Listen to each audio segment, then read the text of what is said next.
Hey, everybody. I hope you're off to a terrific summer. I know I'm having a great summer, and we're just here in the first day of June.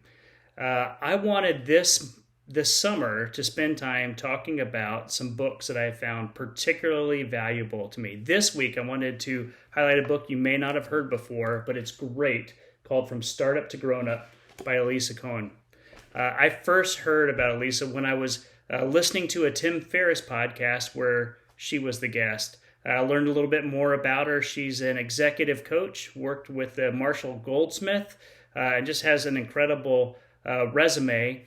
And she's worked primarily with startups. And so this book is primarily with startups and a lot of her experiences with tech.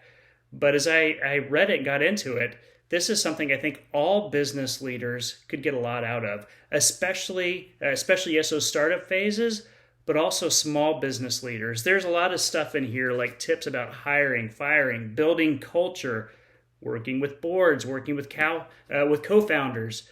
Just a lot of really, I think, pure gold you're going to find. And also at the end of the book, she has some sample scripts. We know as a business leader, one of the hardest things we have to do is have difficult conversations with people. Maybe that's a feedback conversation. Maybe you're having to let somebody go. And especially it's hard when it's somebody you spend a lot of time with, you care about in a small business or a startup situation. It might even be a friend or a family.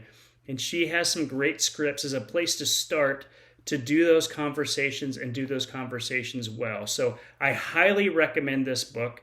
If you're interested learning more about it, please feel free to go check out that Tim Ferris podcast. I think it's number 539. And Alisa also has her own podcast titled From Startup to Grown Up.